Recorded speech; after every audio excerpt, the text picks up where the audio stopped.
The name in between that has been drawn first is Arsenal. But yes, so we'll find out who Arsenal are going to play. But yeah, quite exciting, isn't it, for some of these managers who could be ending the season with a bit of silverware? Yeah, absolutely. I mean, Tuchel had a disastrous month about a month ago. They've actually responded really well with 13 goals in their last 3 games. They lost the first leg of their last 16 tie against Lazio, but stormed back through a Harry Kane brace and Leon Goretzka grabbing another goal to make the quarter-finals. As for Xavi and Barcelona, they've been in amazing form since he announced he was leaving at the end of the season. They're actually unbeaten in all competitions. So it'll be fascinating to see whether he can carry that on into the quarter-finals. Absolutely. OK, so who will be drawn against Arsenal? Drum roll, please. The anticipation is here. And they will play Bayern Munich. What do we think about that? Goodness me. Kane, of course, coming up against Arsenal. Yeah, absolutely huge tie. I don't think Arsenal fans will be jumping for joy. Bayern Munich have dispatched them in a number of occasions during that really poor last 16 run. They had exited at the last 16 stage 7 times, and Bayern Munich had inflicted a fair amount of damage in that time, the likes of Arjen Robben, etc. This Bayern Munich side, they didn't necessarily get their summer business spot on. They didn't get that defensive midfielder they wanted.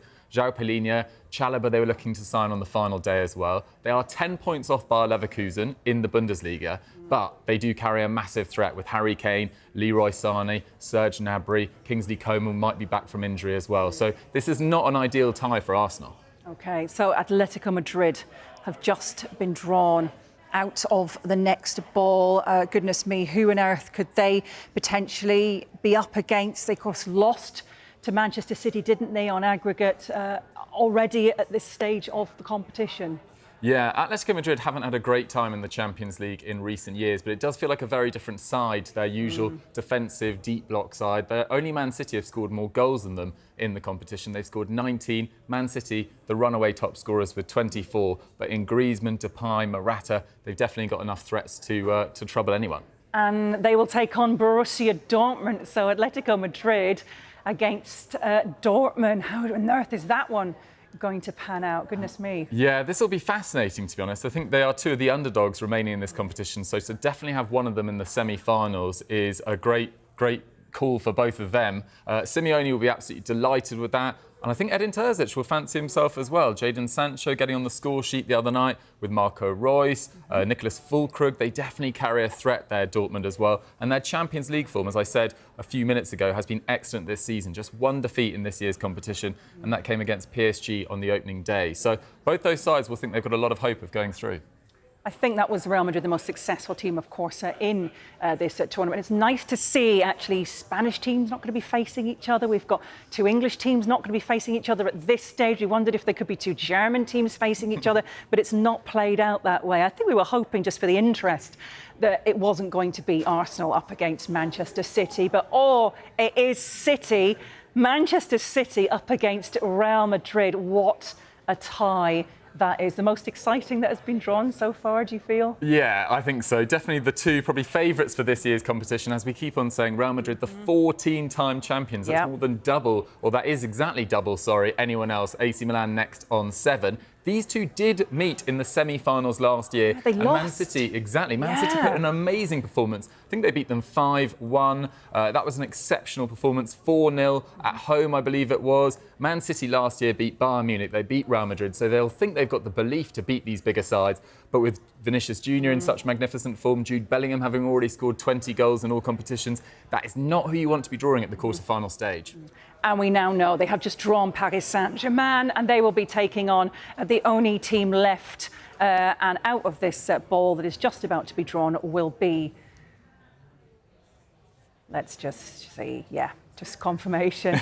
We knew it was going to be Barcelona, but yeah, you just never know. I wanted to do it officially first, officially by UEFA, before we go and break any rules. So there we go. We now know the draw for the quarter-finals of the Champions League. We're going to work out this route as well to the semi-finals. But Yeah, Paris Saint-Germain up against Barcelona. How are we feeling about that? That's an interesting tie. I mean, it feels like Kylian Mbappe is almost definitely going to be joining Real Madrid this year. So this is his final chance to finally win a Champions League with PSG. They, of course, reached the final in 2020, lost to Bayern Munich, so he'll be fully motivated. Luis Enrique's been resting him in the league to keep him fresh for these games, and he's thinking about his impending departure, trying to get the team ready for an Mbappe-less future. Barcelona haven't gone deep in the Champions League for a number of years. They haven't won the competition since 2015, but they were impressive against Napoli, albeit a Napoli side that are on to their third manager of the year. So that's going to be a really interesting tie. I think all the ties look really fascinating. OK, so we are going to find out which sort of winners of the quarter-final two has come out first. So we'll find out who they will play in the semi-final. We'll just remind everyone as well of quarter-final two, Atletico Madrid and Dortmund. So Atletico Madrid or Dortmund. Good old school pen and paper here.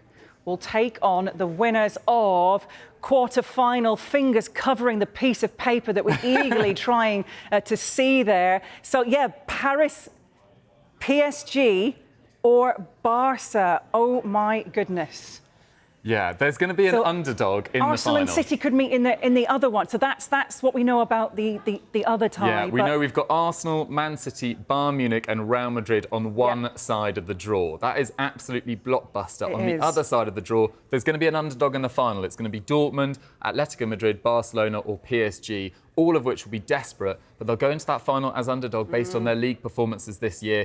That is a huge blockbuster one side of the draw. Makes for a fascinating one side of the draw, but there will be an underdog in the final this year. So it could have City-Arsenal in the semi-final. How do we feel about that? Well, it's going to be fascinating, isn't it? Arsenal have won their last 2 games against Man City and have, I think, been the form team in the Premier League this year. They've scored more goals than Man City. They've conceded fewer. But this is a Man City side that have been there and done that in this stage of the Champions League. As I said, Arsenal haven't even reached a semi-final since 2008-09 when they lost, I think, 3-1 to Man United. Cristiano Ronaldo scoring a brace. So that shows how long ago Arsenal have been at the latter stages of this competition. Man City, as I said, beat Bayern, beat Real Madrid to make the final last year.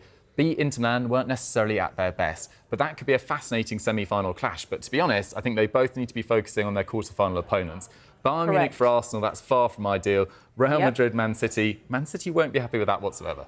Do you think Paris Saint-Germain of all the sides might actually be sort of happiest of the lot in terms of how they can see their route to potentially a final? Absolutely. I think Barcelona, on paper at least, were amongst the easier sides you could draw, and then they'll play a semi-final against either Atletico Madrid or Borussia Dortmund, who will both pose issues to them.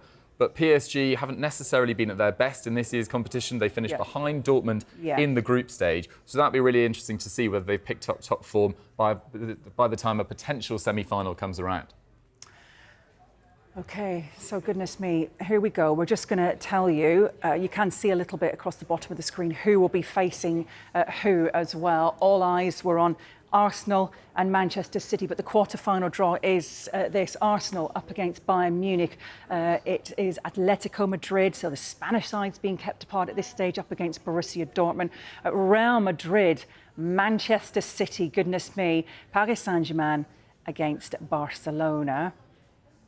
And you do wonder, actually, if Pep Guardiola, how do you think he's going to be feeling about being drawn against Real Madrid? You kind of almost wondered if it was going to be, third time in 3 years, of course. You wondered if it was going to be maybe Barcelona kind of bringing that reunion back as well. And if anything, he knows these Spanish sides more than anyone. Yeah, absolutely. Having come through La Masia, having played for Barcelona during that amazing era under Johan Cruyff, having managed Barcelona in those infamous clashes in the El Clasico against Real Madrid. He knows Real Madrid well. They beat them last year, but it's such a difficult tie. OK, and just to reiterate as well, the winners of Arsenal, Bayern Munich will take on the winner of Paris Saint-Germain or Barcelona, and the winner of Atletico Madrid, Dortmund, will take on Real Madrid or Manchester City in the semi-final.